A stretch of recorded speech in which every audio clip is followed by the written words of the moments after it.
what you want, when you want it, where you want it. This is The Mesh. This episode of the Caregiver Community is sponsored by Pace at Home. During this uncertain time, Pace at Home is enrolling participants who wish to continue to remain at home. Partnering with families, Pace at Home provides caring medical support for all of our program's participants. Visit us on our website or give us a call at 828-468-3980 to talk with a representative that can discuss with you the Pace at Home all-inclusive medical approach. Pace at Home is the champion for seniors wishing to remain in their community.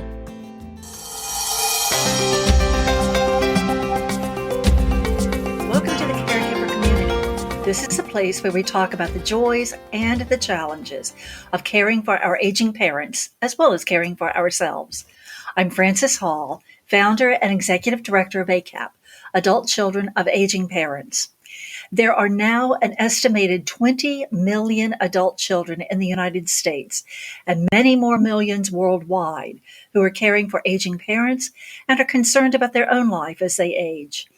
In this podcast, we're talking about those next step decisions that sometimes must be made, whether it's hiring someone to help, placing a loved one in an assisted living or other facility, or stepping back and allowing the older adult to make his or her own decisions. There are lots of next steps as we journey with an aging loved one, and we want to be sure we are seeing the signs correctly and offering the most appropriate help, whatever that is. Our interviewee for this podcast is Dr. Corinne Auman. Dr. Auman is a nationally certified guardian and professional member of the Aging Life Care Association, and she is the founder and CEO of Choice Care Navigators in Greensboro, North Carolina. Dr. Auman received her PhD from North Carolina State University, where she studied developmental psychology with a specialty in adulthood and aging. She is an experienced educator and researcher, having worked at the Durham VA Medical Center, the Center for Aging at Duke University Medical Center, Presbyterian College, Elon University, and the University of North Carolina at Greensboro. She is currently on the faculty of Winston-Salem State University and is the author of the blog Rocking Chair Secrets. She also is a member of the ACAP Guilford County Leadership Team and the ACAP Community Curriculum Advisory Council and our Research Task Force. And in all her spare time, she is a wife, mother, and daughter of aging parents. Corinne, I am delighted to have you here. Thank you so much for helping us understand these next steps. Glad to be here. Thank you for having me. Thanks. Okay, so let's kind of take this from the top. Corinne, you and I both know how sometimes caregivers simply don't know when it's time to take the next step in caring for an aging parent or loved one, nor how to approach it. What is sort of the typical situation when adult children are trying to figure out what is the next step? Sure. So most people who I encounter come to me saying something like, Mom wants to stay home, but we don't think she should. We don't think it's safe. We think she's at risk in some way. And if you've got one child, they've got an opinion. And if you've got more than one adult child, you're going to have multiple opinions. So you can get a lot of back and forth about what should be done, who thinks this or that. The first question I usually ask is, have you talked to your mom about that? And if so, what did she say? It's amazing how many times they haven't. The adult children have been talking amongst themselves about what they think needs to be done, but they haven't really talked to their parents about it. If an older adult is, cognitively intact, does not have dementia, that's the first conversation you have to have is with your parent, because they're adults. They're grown-ups and they get to make their own decisions. You can have all the opinions that you want, but they get to decide how they're going to live their life. And they get to make bad decisions if they want to. I have lots of conversations with adult children about how, I as an adult, if I decide that I want to eat nothing but chocolate cake, breakfast, lunch, and dinner today, then I get to do that. It's a horrible choice, but if I do it, that's my choice. And their parents are the same way. They can make their own decisions about how they want to live as long as they have that capacity. If there are real concerns, then I say, okay, let's start with where are we at right now? What is the risk or crisis that has brought you to me to say, we need to talk about this? What do we really need to focus on? And that might be something like mom wandered off and got lost. She got lost in the car, and that was really unusual. She put something on the stove to cook and forgot that it was there. So there's some event that has happened that is causing concern. So what do we need to deal with right now? And what would be the resolution for that? And then the second piece is usually, let's think about what's going to happen down the road in the future.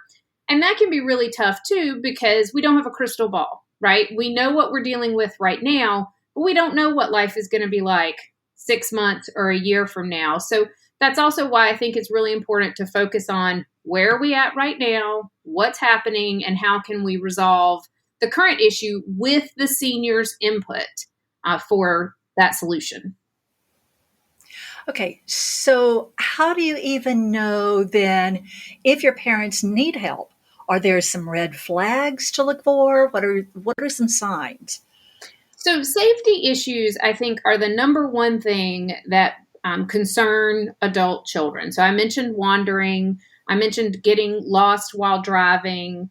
If your parents are having fender benders in the car, if they're cooking things and walking away and forgetting that it's on the stove, if they're struggling to manage their own medications, those are all red flags. Financial problems would be another red flag, but that's something that a lot of adult children don't catch until much later, simply because your parents aren't sharing their checkbook with you, and they tend to want to keep that to themselves. And if they have been the victim of financial abuse in some way, they often hide that. They don't want to admit that that has happened because they're afraid that it will mean that the adult children will take the checkbook, those kinds of things. So they're trying to keep that secret if it has happened. So often adult children don't know about financial issues until much later. My busiest time of year is December and January, because that is when, actually November in there too, when kids come home to see their parents and they're visiting Thanksgiving, Christmas, New Year's, that's when they see that the dishes aren't done, that the lawn hasn't been mowed, that the mail is piling up. And it's scary to them because these aren't the parents that they've always known, and they realize that things have changed and that their parents haven't been admitting that they are struggling on a day-to-day basis. The parents also don't want to admit that they're struggling because they don't want their adult children to tell them what to do. I often joke that if they changed your diaper, then they don't have to listen to you as an adult, and which makes people laugh. Everybody has a chuckle because we know it's true that if they changed your diaper, they don't want you bossing them around in any way. So that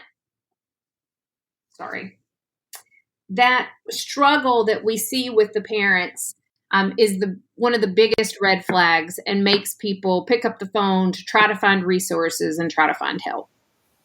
You were talking about safety and the fact that our parents are adults and they get to make decisions. I can remember, earlier in my caregiving days for my mother, I can remember my mantra was safety is never negotiable. And I came to the point of realizing, no, it isn't yet.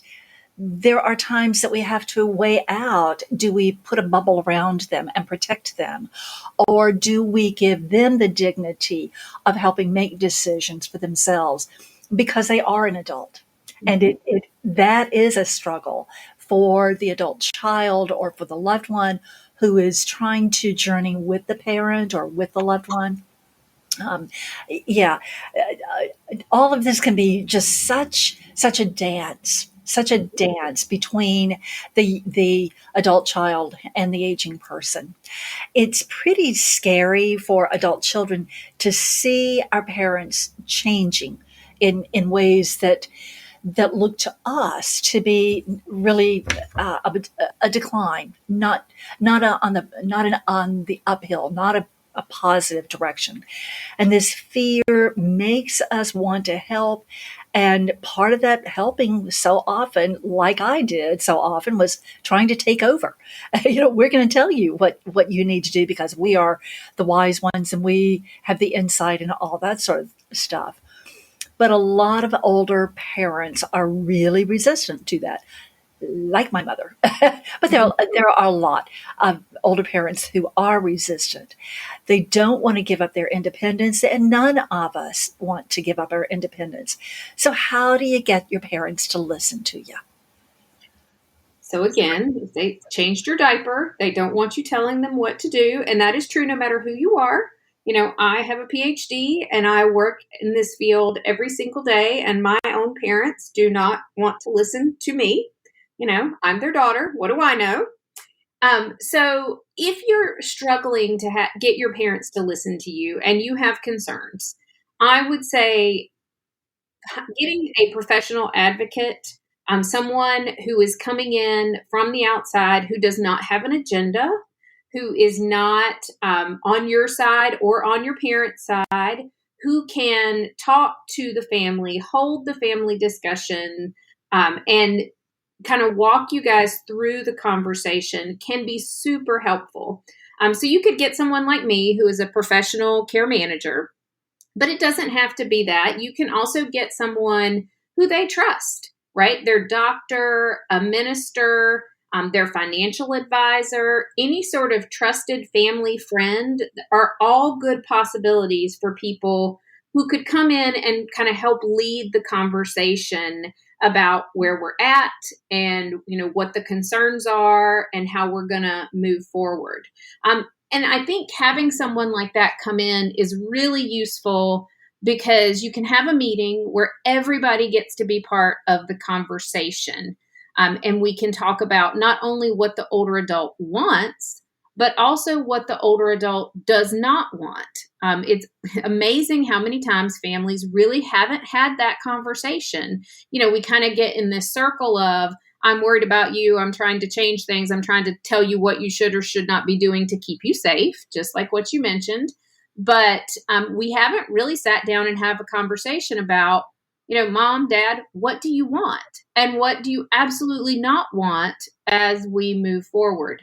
And again, if that older adult is cognitively intact, they get to decide. And if they're sitting there and saying, I absolutely 100% do not want to move out of this house, then let's stop wasting time trying to convince them that they need to move, because the more we try to convince them of that, the more they're just going to dig in their heels to say, no, I am not moving and you can't make me. It's kind of that, like having, it's the reverse. It's the child trying to parent their parents, and your parents are going to react in the exact same way you did when you were a teenager. Like, I'm not doing it just because you told me to. Exactly. And again, yes, it's a child, yes, it's a teenager, but the reality is none of us like to be told what we will and will not do. This is they are our parents, and our older loved ones are people too. They're not just our parents that need for us to tell them what to do. Mm-hmm. Okay, but what if the adult child really has concerns about the parents being safe? What do they do? So that is probably the number one argument I hear for why a child is arguing that their parents need to move. The catch is that nobody agrees about what safety is or how safe is safe enough. I love what you said earlier about that safety is non-negotiable. Well, whose level of safety? Yours or your mom's? because stairs are a great example. So many older houses have stairs in them, and a lot of them have only have bedrooms upstairs. And so there's this argument, Mom, you're frail, your walking's not that good, you might trip and you might fall down the stairs. And so there's a lot of might, could, maybe these things are kind of happening or might be going to happen. And the kids are saying, you can't stay here because this might happen, this could happen. And the older adult is sitting there saying, I don't care. This is my house. And if I'm going to fall I want to fall in my house. And if I'm going to die, I want to die in my house. And if that means that I'm going to fall and die at the bottom of my own stairs, I am okay with that. And that, again, if they've got the cognitive abilities to make make a rational decision there, they have those decision-making capabilities, then they get to say that. They get to decide that that's what they want to do. And that is really, really, really hard for the adult child who is wanting mom and dad to be around and healthy and up and moving as long as possible, partly out of concern for them, partly, and I will admit this went through my mind, that part of it too is, well, if you get hurt, I'm going to be the one who's picking up the pieces. And so there is this real push-pull going on. And, all of this reminds me, early days of ACAP, I remember that we had a woman sitting on the front row of a program. And the room was packed. And she raised her hand. I don't even remember what the speaker was talking about. But I remember this woman raised her hand and said, how do I get my mom to listen to me? With my daughter, I have a built-in respect and a built-in, you're going to do it my way kind of thing. With my mom, I don't have that at all. And it's exactly what you're saying, that no, if they changed your diaper, they're not interested. And they have their own perspectives. And there are just a whole lot of dynamics going in together on this. So, Corinne, what happens when the aging parent and the adult child or children just aren't finding that midpoint, just not getting any closer to an agreement? You just have to realize that you may never agree. You may never get your parents to meet you halfway. They may never do what you want them to do, and they get to make those choices. You don't have to like it. It's not your parents' job to make you like their decisions. It's just not. So for some kids, that's really hard to hear, right? Because they want to protect them. They're worried about what's going to happen. Like you said, I'm going to have to pick up the pieces if something goes wrong. But, it's also not your parents' job to make sure that you don't have to pick up the pieces later. If they've got that decision-making capacity, they get to do that. So that's really hard for kids to hear sometimes, but it can also be a big relief for kids to hear. If your parent says that, says, this is what I want, this is, here's why I've made this decision, here's what I want, here's what I don't want, it can be a relief, because then now if mom does fall down the stairs and lays there for 12 hours because nobody was there, you don't have to feel guilty. Because you had the conversation and you knew that this was what she wanted. She wanted to be in her own house with her own stairs, and she knew the risks. So it doesn't mean you're going to feel good about it. That's not what I'm saying at all. But you can at least go into the situation knowing mom made her decisions. She was doing what she wanted to do and choosing how she wanted to live. And most of us, if we can project ourselves into the future and think of ourselves as a 70, 80, 90-year-old, we're going to want to live how we want to live, right? We're going to want to be able to make our own choices. And if you kind of frame it that way about, she is getting what she has wanted and what she asked for, it really takes a lot of the pressure off the adult child, a lot of the guilt off the adult child for keeping them safe, keeping them protected in some way, which you might feel like is your responsibility, but ultimately isn't if they're, making their own decisions and capable of doing that. And that's really the key, is recognizing what our responsibility is and what our responsibility is not. We talk a lot about boundaries and that we need our boundaries. And part of that is just that boundary issue. And yes, it is hard if we buy into the concept that we are supposed to take care of our parents or loved ones, to the ultimate degree. Yeah. Now, and the reframe I would do there is to say, taking care of them means helping them live the life they want to live, not just keeping them safe. Good. Yeah, that's really good. Okay, so I understand that that you're talking about adults who have decision making capacity. What about those times or those adults, those older adults who think they still can make decisions, but actually really can't? They have a diagnosis of dementia or a diagnosis of cognitive impairment. What about those kinds of situations? Sure. So that's obviously more difficult.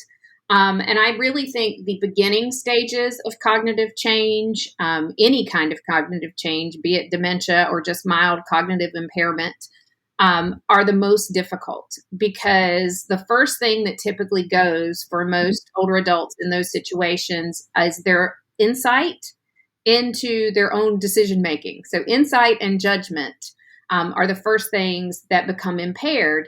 And they're often still aware that they have a problem. So that beginning stage where that older adult is starting to show cognitive difficulties, they are aware that they are having cognitive difficulties and they are scared and they are fighting for their independence. So they are often fighting you tooth and nail over every little thing because they know something is wrong, and they are trying to hold on to their life and their independence as tightly as they can. The biggest thing for me when we're in that stage is really education for the adult children, because it's very hard when you're going through that and your parent is arguing with you about that, they think they still have the ability to make decisions. They still think they're making good decisions. And it's this kind of constant bickering with them about what could or should happen. And so the thing for me with the adult child is to tell them, not arguing with you on purpose. Usually, maybe some parents are arguing on purpose, but for the most part, they aren't. They really do still think that they have good decision-making abilities and that they can still be independent and be safe. Even if you and everybody else can see lots of evidence that that is not true, they still think they can, because they can't, again, they don't have that insight into the poor decisions that they are making already. So I want adult children to understand that when they're arguing with you, they're arguing with you from a legitimate place. It doesn't mean they're right about it, but that's where they're coming from. The other thing is you really want to get all of your legal documents, like healthcare power of attorney, financial power of attorney. You want to get all of those things done either before everyone should have these documents. We should all have these documents regardless of how old we are, because I could go outside, this afternoon and get in my car and be in a car accident and be in a coma, and somebody needs to have decision-making capabilities for me if that were to happen. So everybody should have these documents. But if you don't have them and you get far enough along into dementia, then you're going to get to a point where you're not legally able to sign documents giving someone healthcare power of attorney and financial power of attorney. And that gets really scary, because then you, as an adult child or a loved one, you're not going to be able to keep them safe because you don't have the legal ability to take their name off the bank account, to put fraud alerts on the bank account so that if they spend over a certain amount of money, you get an alert, things like that. You've got to have those abilities in place before the dementia progresses to a point that they can't sign those documents. If you don't have them, you'll end up in a situation where you're going to have to pursue something like legal guardianship. And that, who you don't want the courts involved unless they absolutely have to be. I want to reinforce that. I want to reinforce because so many people don't, that we put it off. We think, I've got plenty of time. Mm-hmm. I want to reinforce that not only do our parents need the documents, but we, regardless of what age we are, we need them. I always tell people anytime I'm doing a presentation or talking to any group, I'm in my 40s.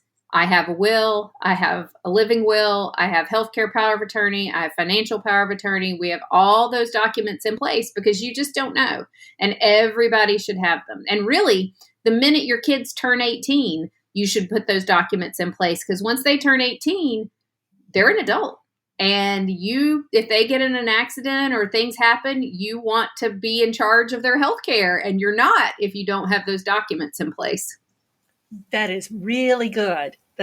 And I know a lot of the people who are listening to our podcasts are younger, are like in their 20s and 30s and early 40s. And it certainly is awfully easy for people that age think, oh, golly, I'm not going to think about death. I'm not going to think about being, really incapacitated.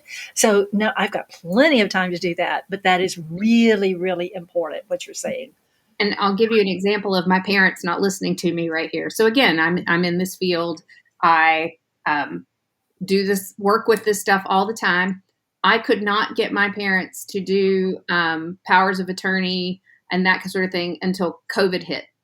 During COVID, for whatever reason, that convinced my parents that it was time to do those documents. And so we got them done during COVID. And I don't know what it was. I don't know if it was just the scare of the pandemic and that just made it more real to them, that sort of thing. But that I took advantage of the moment. I said, great, let's go get it done. Yes. My mother had all of her documents, but then she had moved and there were lots of changes. And literally it was the day that she went into hospice that she said, I think I need to take care of these things. Yep. Yeah. That's waiting till the last minute. Yeah. Yeah. Not the way to do this. That's a whole nother podcast. On what are the documents? Yeah, absolutely. So we've talked a lot about safety issues that might make us want to take the next step. What about socialization? So that's another big issue that safety is the number one issue that brings people to kind of we need to make changes place. Socialization is another big one. And the pandemic taught us anything. It taught us that we need socialization. We need other people. And the isolation that older adults experienced during COVID and during shutdown, that really proved that socialization is really important for our mental health, our physical health, our emotional health, all of those things. So sometimes kids want their parents to move just because they know that they're really socially isolated, especially if your parents live in a rural area where, it's harder for them to get around to see people. They've got to drive a long way or there's just not anybody that lives very close by. But the same rules apply for socialization as safety. If they have decision-making capacity, then they get to decide. You can take them on all the tours of senior living communities that you want, but you can't make them go unless they decide that that's what they want to do.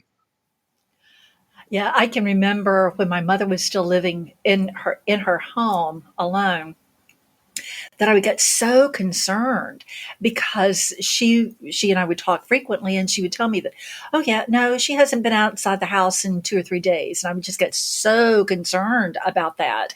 And I'll find days I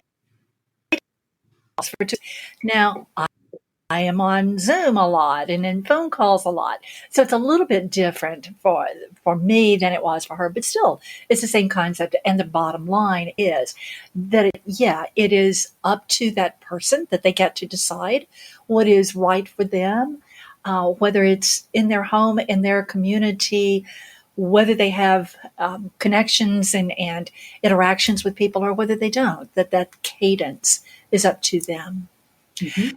So we've been talking a lot about parents who are choosing their own path and the adult kids letting them do that. What about the situations where the adult child is supporting their parent by providing care to the parent? How do those adult children know when it's time for the next step? Yeah. So, there are a lot of adult children out there who have become the primary caregiver for their aging parents. And that, usually starts off with us just doing little things for them, right? Like your parents, maybe they need help paying the bills, or they need to get you to help them order groceries online or arrange for somebody to mow the yard. So you're helping them out, but it's not too much. It's kind of part-time support that we all want to do for our parents, right? And most people don't even think about that as caregiving. They just think about that as being a good son or daughter. But then as our parents age and they have health changes, they become more frail, then the care needs get bigger, right? So what was once a part-time, every once in a while sort of help now is starting to become more of an everyday occurrence. So now your parents may be starting to need some help with bathing and dressing and grooming. So stuff, these activities of daily living that has to be done pretty much every day. And a lot of adult children, I call it caregiver creep, because you started off doing a little and now you're doing more and a little more and a little more until you find yourself in this position where you're spending many hours of your week over at your parents' house providing care. And if you are in that situation and you are starting to kind of ask yourself, is it time to get help? Is it time to move? Is it time to change this in some way? If you're thinking that, it's probably time to at least start looking into some support services, maybe hiring somebody to come in and do some of the things that you've been doing, because you're already thinking about it, even if you haven't taken action yet. Caregiver burden is a big red flag for me. And because caregivers do get burned out, they will exhaust themselves trying to be the caregiver for their loved one. So if you're saying things like, I'm exhausted, I don't have any time for myself, I love my mom so much and I want to do everything for her, but I need a break, then that's a situation where we need to talk about how can we get you some resources, get some help. Often caregivers are reluctant to do that, to get help, because they feel like I ought to be able to do it. My mom raised me. She took care of me. She did everything for me. I ought to be able to handle this. And one of the things I say a lot to families is caregiving is a marathon and not a sprint. I think a lot of us go into it thinking it's a sprint. Like, I can do this. I'm going to care for them. I love them. They were great to me. I'm going to do this. And we're thinking it's going to be 3 months, 6 months.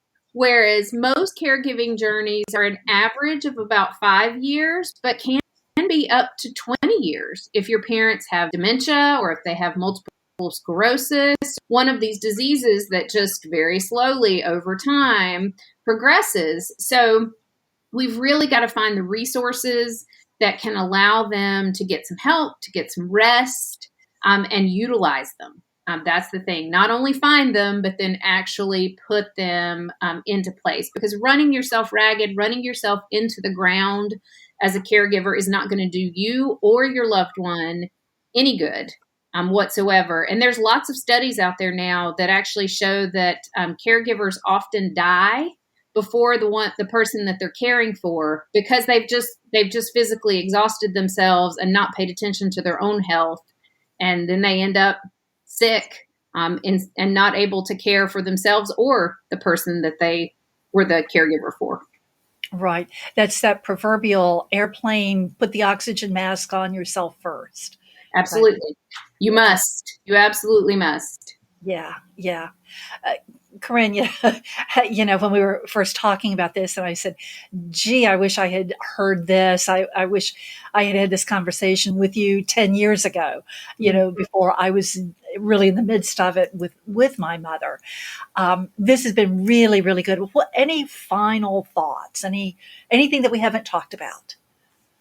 I don't know that I have anything we haven't talked about, but I'll say that my main theme when I'm talking to families is we have to maintain the dignity of our older adults by respecting their wishes as much as possible. That's where the conversation has to start. The safety issues are there, absolutely, but nothing in life is ever 100% safe, and we probably wouldn't want it to be. Life would not be very interesting that way. But most older adults that you talk to are really not that concerned about safety. What they're concerned with is enjoying the time they have left. They have a sense of urgency about that time, and they value it, and they want to spend it in ways that they enjoy. And that is more important to them than safety. And so we really have to take that into consideration and honor their wishes as much as we can.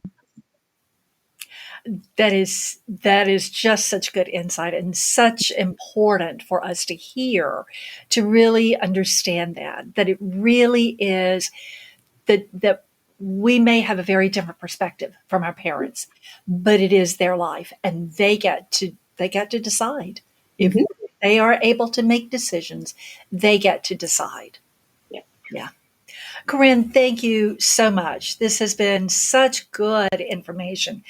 And I'm sure that there will be lots of people who will be very interested in all of this. Thank you also to you who are our listeners. We hope this podcast has been helpful to you and that you will share it with others you think may be interested and may benefit from it. Before we end, we certainly want to thank Pace at Home in Hickory, North Carolina, our sponsor for this podcast and all our podcasts. We are indeed grateful for their support.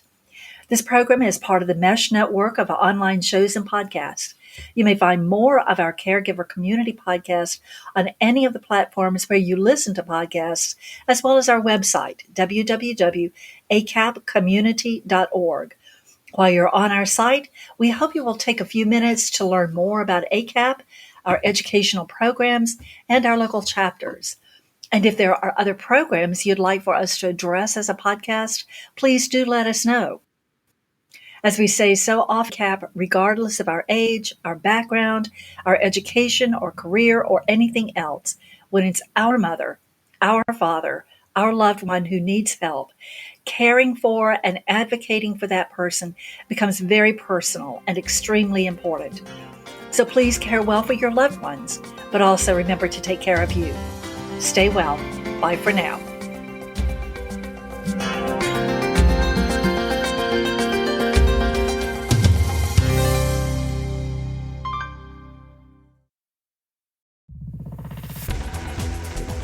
You've been listening to The Mesh, an online media network of shows and programs ranging from business to arts, sports to entertainment, music to community. All programs are available on the website as well as through iTunes and YouTube. Check us out online at themesh.tv. Discover other network shows and give us feedback on what you just heard.